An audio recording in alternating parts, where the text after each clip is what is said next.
बोल भाई बोल, सरकार अपनी है, एमसीडी अपनी है। जय हिंद दोस्तों, आप देख रहे हैं अनुभवी आंखें और मैं हूं आपके साथ संतोष गुप्ता। हमारे खास कार्यक्रम में आज हमारे मेहमान हैं राजमणि जी, आम आदमी पार्टी के नेता। आज हम बोल दिल्ली बोल, सरकार अपनी है, एमसीडी अपनी है और दिल खोलकर आज हम बात करेंगे राजमणि जी से, पूछेंगे चुभते हुए सवाल, क्योंकि भैया सरकार अपनी है, एमसीडी अपनी है और चुनाव भी अब करीब है। जनता वोट की जोर से इस बार चुनाव में अपने मनपसंद नेता को भेजेंगे एमसीडी में, क्योंकि सरकार अपनी है। बोल भाई बोल, सरकार अपनी है, एमसीडी अपनी है। नमस्कार राजमणि जी, आपका हमारे खास कार्यक्रम बोल दिल्ली बोल, इस कार्यक्रम में आप पहले आमंत्रित नेता हैं। बहुत बहुत धन्यवाद। आपसे हम जानने की कोशिश करेंगे कि आखिर एमसीडी चुनाव का रुख क्या होगा और इस बार बयार किसकी बहने वाली है। सरकार तो अपनी है, एमसीडी भी अपनी है या फिर नहीं। तो आइए जानते हैं सबसे पहले सवाल के साथ कि आखिर नया साल आ रहा है, जनता को आप क्या कहेंगे। सभी दर्शकों को मेरा नमस्कार और मैं नववर्ष की एडवांस में आप सभी को मुबारकबाद देना चाहता हूं। नववर्ष की शुभकामनाएं।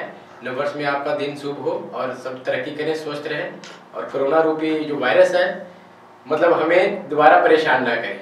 ओमिक्रॉन तीसरी लहर आ रही है और उससे हमें बचना बेहद जरूरी है और ये बेहद आवश्यक है कि आप भी सावधानी बरतें। नए साल की शुभकामनाओं के साथ हम अपने खास कार्यक्रम बोल दिल्ली बोल आरंभ करने जा रहे हैं, लेकिन आप सावधान रहिए, इसलिए कि यह कोरोना पहले ही 2 साल हमारा खराब कर चुका है और 2022 बिल्कुल आनंदमयी हो, सफलीभूत हो और आप अपने जीवन पथ पर आगे बढ़ें, इसके लिए सुरक्षा का पूरा इंतजाम रखें।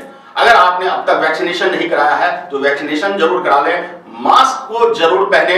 राजमणि जी, सबसे पहला सवाल, एमसीडी में अब तक आपकी सरकार यानी आम आदमी पार्टी की सरकार नहीं बनी है और चुनाव अब बिल्कुल करीब है, इसको ध्यान में रखते हुए आखिर आपके अगुवा, मुखिया और विधायक क्या कुछ कर रहे हैं।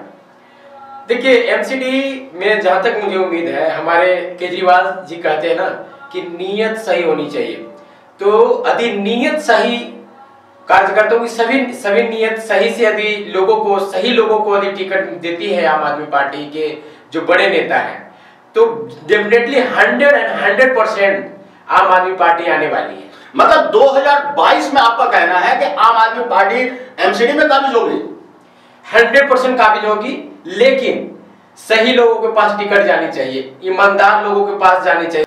आपका कहना है कि अगर सही टिकट का बंटवारा हुआ 2022 में आम आदमी पार्टी आ जाएगी। आपको यह संदेह क्यों है कि टिकट के बंटवारे में कुछ कमियां रह सकती है।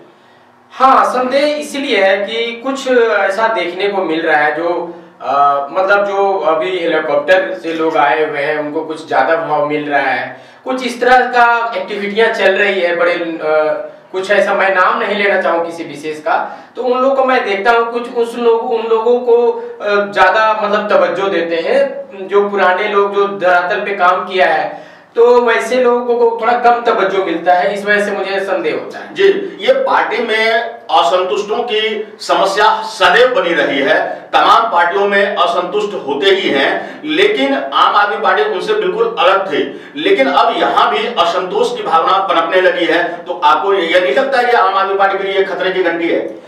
जहां तक मैं अपने नेता को मैं जानता हूँ, गुलाब सिंह यादव जी को, बड़े अच्छे नेक इंसान हैं और पिछली बार की मैं बताऊं, पुष्पा सिन्हा जैसे मतलब मिडिल क्लास के लोग, जैसे या विनोद सिंह की बात करूं, ये जो लोग थे बहुत ही मिडिल क्लास के लोग थे, जिन्होंने मतलब ऐसे लोगों को भी ईमानदारी का टिकट दिया था। इस बार भी मुझे उम्मीद है गुलाब सिंह यादव जी ऐसे ही लोगों को वो चुनेंगे और उनके साथ किसी तरह का वो भेदभाव नहीं रखेंगे और सही कैंडिडेट को चुनेंगे। और मैं आपको विश्वास दिलाता हूँ कि मेरा एम है, यदि मैं आता हूँ एमसीडी में, मुझे सर्टिफिकेट मिलता है टिकट का, तो 100% जीत के दिखाऊंगा और पूरे दिल्ली को मैं स्पेशल ऐसा मैं अपना वार्ड को इतना क्लीन करूंगा, क्योंकि जो सफाई है मेरे अंदर है, जैसा आप देखते हैं, तो मैं बिल्कुल ऐसे प्लास्टिक फ्री मैं अपने वार्ड को बना के छोड़ूंगा, ये मेरा व्यू है। चलिए, बहुत बहुत शुभकामनाएं हमारी ओर से, हमारे चैनल की तरफ से भी और हमारे दर्शकों की तरफ से भी कि आप एमसीडी में आइए और आपको टिकट भी मिले। आप हमें ये बताइए कि अगर आप टिकट ले आते हैं तो एमसीडी में आप बदलाव की बात कर रहे हैं। आपने कहा कि मैं ऐसे बहुत साफ सफाई करूंगा, तो साफ सफाई का वादा तो सभी करते हैं, कुछ नया करने के लिए क्या सोचा है आपने? देखिए, मैं नया ये करूंगा कि देखिए, पेड़ तो सब लगाते हैं जी, सभी पेड़ लगाते हैं, लेकिन उसको सुरक्षा कोई नहीं करता। आज की डेट में मैं भी पेड़ लगाया था, उसका सुरक्षा नहीं होने के कारण गाय उसको सब खा के बर्बाद कर दिया, तो फिर उस पेड़ लगाने का फायदा क्या होगा? तो बिल्कुल उस पेड़ को जब जो लगाया, जितने भी पेड़ लगेंगे उसको बकायदा सुरक्षा करूंगा और उसको बड़ा होने तक पूरा पानी, खाद पानी जो भी होगा उसको दूंगा मैं। कहने का मतलब है कि आप हरित दिल्ली बनाने में पेड़ों को लगाएंगे, वृक्षारोपण करेंगे, पौधारोपण करेंगे और साथ में उनकी सुरक्षा संरक्षा भी करेंगे। और साथ साथ में जितने भी जो जैसे कि खाली प्लॉट होता है उसमें बिल्कुल लोग प्लास्टिक फेंक देते हैं, कूड़े फेंक देते हैं, कुछ ऐसा मैं नियम बनाऊंगा, या मतलब उन जिनके प्लाट है वहां तक पहुंच करके और लोगों से गुजारिश बढ़िया से करूंगा कि इसमें प्लाट में बिल्कुल कूड़ा फेंकना वर्जित है, कूड़ा ना फेंके, बिल्कुल ना फेंके। यदि वो ऐसा करते हैं तो उनके ऊपर 2-3 बार बढ़िया से समझाने के बाद यदि फिर भी नहीं मानते हैं तो कड़ा नियम लगाऊंगा, दंड लगा सकते हैं। जी बिल्कुल बिल्कुल, आपके दंड लगाया जाएगा ताकि फिर दोबारा वो काम ना करें। चलिए, आम आदमी पार्टी पिछले दिनों आपने देखा होगा कि कोरोना को लेकर हिंदू धार्मिक भावनाओं को भी ठेस लगी थी, लोगों को खुले में पूजा करने की छूट और इस तरह की कई चीजें पे प्रतिबंध लगा दिया गया था। इस बार भी इस तरह के प्रतिबंध लगे थे, लेकिन भारी विरोध के बाद उसे हटाना पड़ा। क्या आपको लगता है कि 2022 के चुनाव पर इसका कोई असर पड़ेगा? देखिए, मुझे नहीं लगता, क्योंकि लोग समझते हैं, क्योंकि हमने भी बहुत ही करीबी को खोया है, तो जो लोग करीबी को खोए हैं और सरकार जो मतलब अपने तरफ से वो हमसे अधिक जानती है कि क्या उचित है जनता के लिए, वो जनता को बचाने के लिए जो उचित कदम उठाना होता है वो लोग उठाते हैं और मांग के अनुसार फिर उसे वापस भी ले लेते हैं।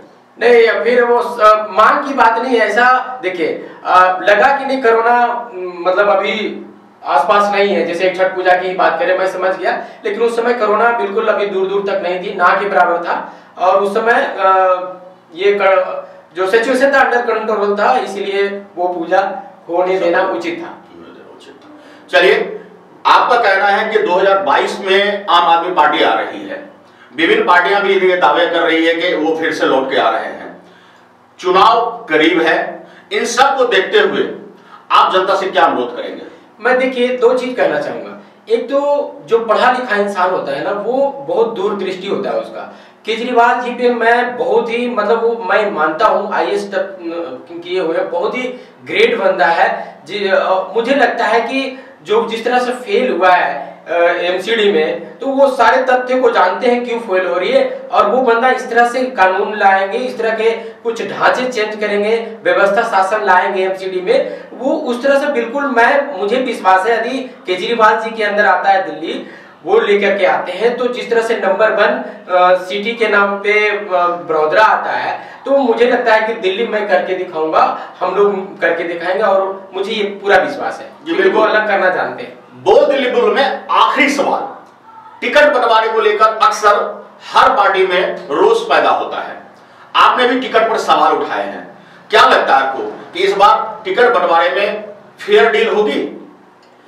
देखिए सर, मुझे पूरा विश्वास है, क्योंकि केजरीवाल जी कहते हैं ना, उनकी एक ही बात मुझे पसंद है कि नीयत सही होनी चाहिए, और ये मुझे पूरा नीयत, मुझे लगता है पार्टी जो दूसरे जो हमारे जो शीर्ष नेता पे बैठे हुए हमारे केजरीवाल, जो पूरी दुनिया को कहते हैं कि नीयत ठीक होना चाहिए, तो इसमें टिकट बंटवारे में मुझे लगता है कि केजरीवाल जी का नीयत बिल्कुल ठीक होगा, और हमें इसी नीयत के साथ में हम काम करते हैं, और डेफिनेटली हमें फेयर डील मिलेगा, अच्छे लोगों को टिकट मिलेगा। जय हिंद दोस्तों, बोल दिल्ली बोल में आज इतना ही। हमारे से थे खास मेहमान राजमणि, आम आदमी पार्टी के नेता और नंगली वार्ड के ये नगर अध्यक्ष भी हैं, मटियाला विधानसभा के अध्यक्ष भी हैं। तो आज के लिए इतना ही, हम इनसे दोबारा फिर लेकर आएंगे खास इंटरव्यू, खास बातचीत आपके लिए, क्योंकि बोल दिल्ली बोल में यह पहली शुरुआत है।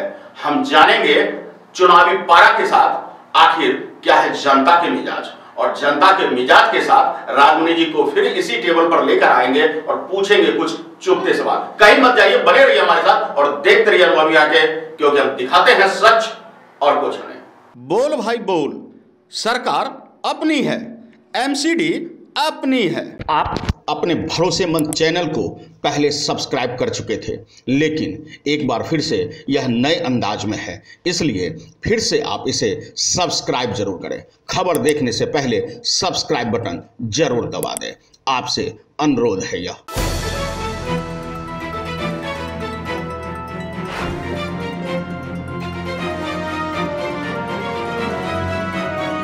अनुभवी आंखें सच दिखाते हैं, छुपाते